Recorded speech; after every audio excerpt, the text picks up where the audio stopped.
नमस्कार, सत श्री अकाल की हालचाल सारे दे उम्मीद करदा सारे ठीक होवोगे। आज हम बात करेंगे एक ऐसे मामले की जो पिछले कई दिनों से लगातार पंजाब में चर्चा का विषय है।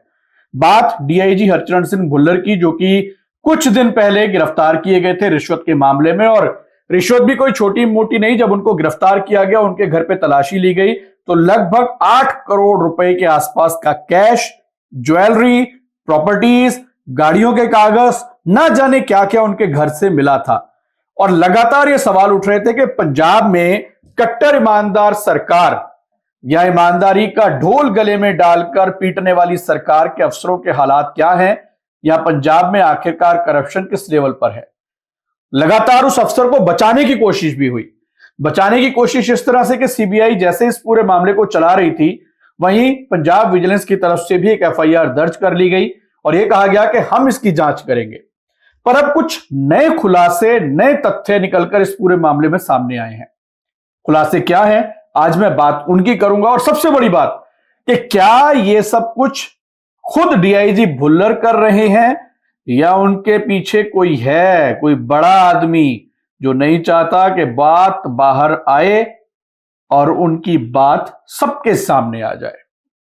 यानी कि मैं सीधे तौर पे कहूं तो शायद कोई ऐसा शख्स या कोई ऐसा जो नहीं चाहता कि यह पता लगे कि भैया जो घर पे पैसा था वो जाना कहां था, किसका था, क्या कुछ नई तैयारी थी। जो चर्चाएं बहुत दिनों से लगातार पंजाब में चल रही हैं कि ये लंबे समय से कहा जा रहा है कि पैसों का लेन देन, पदों को लेकर बहुत कुछ चल रहा है, या उसकी कोई तैयारी थी। खैर, सीधा मसले पे आता हूं।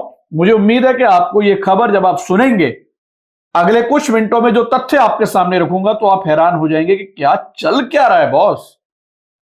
पंजाब में एंटी करप्शन मूवमेंट, सरकार, तंत्र आखिरकार कर क्या रही है। खैर, खबर यह है कि डीआईजी हरचरण भुल्लर की तरफ से हाईकोर्ट का रुख किया गया है।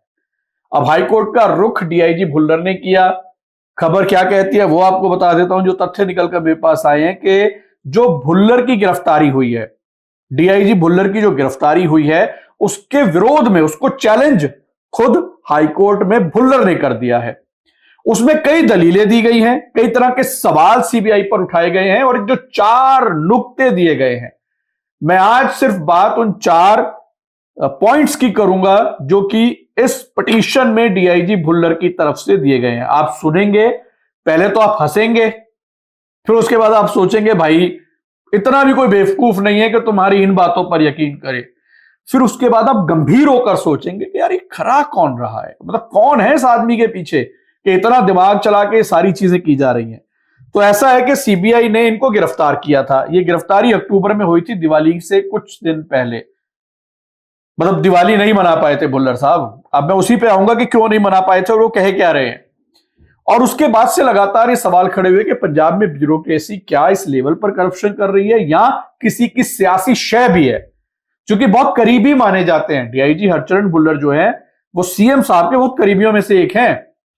मेरे पास तो यह भी जानकारी है कि डीआईजी भुल्लर साहब के एक रिश्तेदार और सीएम साहब के एक रिश्तेदार इकट्ठे किसी दूसरी कंट्री में, एक शहर में रहते हैं, और वो दोनों रिश्तेदार, मैं इनकी बात नहीं कर रहा हूं, वो दोनों रिश्तेदार मिलकर व्यापार करते हैं। अब ऐसा है तो यह जांच का विषय है। मेरे पास कुछ उड़ती उड़ती खबर है, मतलब तथ्य अभी इस पे मुझे लगता है 2-4-6 महीने में बहुत कुछ निकल कर आएगा। पर खैर, मैं वो 4 पॉइंट्स पर आता हूं। वो 4 पॉइंट्स कौन से हैं। याचिका में भुल्लर साहब ने सबसे पहली बात जो ये कही कि सीबीआई का जो अधिकार क्षेत्र है वो ठीक नहीं है। मतलब उनका कहना है कि मैं पंजाब में तैनात हूं, ठीक है, मैं तो पंजाब में डीआईजी हूं, तो पंजाब की पुलिस मेरे पे कार्रवाई करे ना अगर कोई करनी है, मैंने करप्शन किया है। एक एक्ट है जिसके तहत यह था कि सीबीआई या केंद्रीय एजेंसी कोई भी, खास तौर से सीबीआई, अगर पंजाब में जांच करने के लिए आती है तो उसको पहले परमिशन लेनी पड़ेगी। पर इन्होंने कोई परमिशन नहीं ली और मुझे गिरफ्तार कर लिया। तो एक तो यह पॉइंट उन्होंने लिखा कि सीबीआई के अधिकार क्षेत्र पर सवाल खड़े किए हैं। उन्होंने कहा कि वो पंजाब में तैनात है और ऐसे में केस दर्ज करने के लिए पंजाब सरकार की अनुमति ली जानी जरूरी है, जो कि सीबीआई की तरफ से नहीं ली गई। ये एक पॉइंट है। इस पे आप क्या सोचते हैं। पहली बात तो यह कि इस पूरे पॉइंट में कि उनको गिरफ्तार कहां से किया गया, उसमें भी आगे वो जिक्र कर रहे हैं। उनका कहना है कि एफआईआर सीबीआई चंडीगढ़ द्वारा दर्ज नहीं की जा सकती, ये दूसरा पॉइंट है। आगे उन्होंने इस बात को कैसे आगे बढ़ाया, उनका कहना है कि उन पर एफआईआर सीबीआई चंडीगढ़ द्वारा दर्ज नहीं की जा सकती थी क्योंकि कथित अपराध पंजाब में हुआ था। वो कह रहे हैं जो कथित अपराध है ना, जो रिश्वत वाला है, वो तो पंजाब का है। पंजाब सरकार की अनुमति बिना उन्हें गिरफ्तार भी नहीं किया जा सकता था, जबकि जिस 2023 से जुड़े केस में अरेस्ट किया गया है वो पंजाब के सरहिंद से जुड़ा है। यानी कि जो स्क्रैप डीलर वाला जो गवाही भी दी गई कि वो तो सरहिंद का मामला है, मुझे गिरफ्तार करना है पंजाब पुलिस करे, ये दूसरा नुक्ता उन्होंने दिया कि ये नहीं हो सकता। तीसरा जो नुक्ता है, जो पॉइंट है, हंसिए मत, पहले सुन लीजिए, मैं मेरे चेहरे पे मुस्कान इस करके कि मैं आपको बता रहा हूं। वो कह रहे हैं कि जी जो मेरे घर से सामान रिकवर हुआ है, चाहे वो 8 करोड़ का कैश है, चाहे वो गाड़ियां हैं जिनकी चाबियां लग्जरी मिली हैं, चाहे वो प्रॉपर्टीज बेनामी के पेपर हैं, वो मेरे नहीं है, मुझे नहीं पता किसके हैं। मतलब एक अफसर, आईपीएस ऑफिसर, वो ये कह रहा है कि जो चंडीगढ़ में मेरे घर से सामान रिकवर हुआ है ना, रिकवर जो हुआ है, वो सामान मेरे से थोड़ी बरामद हुआ है। आईपीएस ऑफिसर ने करप्शन किया, कथित करप्शन की जो वो बात कर रहे हैं कि जो सामान बरामद हुआ है, जो बरामदगी सीबीआई ने की है, वो मेरे घर से हुई है पर मेरे से नहीं हुई। आई ना हंसी। अब बड़ा सवाल है कि फिर यहां तो डीआईजी भुल्लर साहब और उनका परिवार सो रहा था, पीछे से कोई इतना कैश अलमारियों में चुपचाप छुपा कर रख गया। चोरी होती तो सुनिए कि लोग पैसा ले जाते हैं, पर ये चोरी क्या ऐसी हुई है कि लोग रख गए सामान घर पे? भाई प्रॉपर्टीज के पेपर हैं, गाड़ियों की चाबियां हैं, 8 करोड़ का कैश है, 8 करोड़ का। आप फोटो देखेंगे ना जैसे बिछा हुआ है, एक आदमी तो बेचारा उठा के भी नहीं ला सकता। भुल्लर साहब के घर पे कौन रख गया? हाँ, अगर वो पुरानी कहावत है ना एक, जो बचपन में हमने तो बहुत सुनी है कि जिस दिन दिवाली होती थी ना, उस दिन कहा जाता था कि घर और दरवाजे और खिड़कियां जो है ना वो खोल के सो, लक्ष्मी माता आएगी। तो शायद भुल्लर साहब के यहां भी कुछ ऐसा ही हुआ होगा, उन्होंने दरवाजे दरवाजे खोल के रखे होंगे दिवाली से कुछ दिन पहले, गिरफ्तारी कुछ ही दिन पहले हुई थी, तो लक्ष्मी माता आ गई। और लक्ष्मी माता आ गई तो उनको पता नहीं लगा कि भाई कहां से आ गई। मतलब ये तर्क ना अपने आप में ये बता रहा है कि बौखलाहट या कौन बचाने की कोशिश इनको कर रहा है। मतलब एक आदमी के शख्स से 8 करोड़ उसके घर से मिल जाते, वो कहता है ये जो मेरे से थोड़ी बरामद हुए। ये तर्क डीआईजी भुल्लर ने उस पिटीशन में दिया है। अगला वो क्या कहते हैं वो भी सुनिए, वो भी हैरान कर देने वाला। आगे वो कहते हैं, चौथा पॉइंट, दूसरा वो कह रहे हैं जो एफआईआर दर्ज की गई है ना, एक अपराध की 2 एफआईआर दर्ज कैसे हो गई? सीबीआई से पहले पंजाब विजिलेंस ब्यूरो दर्ज कर चुकी है। एक अपराधी को या एक कथित करप्शन वाले केस में एक अफसर को सीबीआई गिरफ्तार करती है, थोड़े दिन बाद कोर्ट में जो पंजाब की विजिलेंस ब्यूरो कहती है जी हमने भी एक पर्चा दर्ज किया हुआ है पुरानी डेट का, जो कि आज तक वेबसाइट पर अपलोडेड नहीं है। अपलोडेड है तो पंजाब सरकार को मेरा चैलेंज है, दिखा दे। यानी कि वो कह रहे हैं सीबीआई से पहले ही मेरे पे विजिलेंस ब्यूरो ने एफआईआर दर्ज कर दी थी, तो ये कैसे कर सकते हैं? अब आप समझे कौन बचा रहा है? अब आप समझे मैं ये क्यों ये जिक्र कर रहा हूं? ये 4 पॉइंट आपको समझाने थे। एक पर तो आपको हंसी आ गई कि भाई 8 करोड़ का कैश आपके घर पे पड़ा हो और आपको पता ही ना हो, और आप कहें कि जी पता नहीं कहां से आ गया, मेरा तो नहीं है। मतलब ये हैरान कर देने वाली बात है।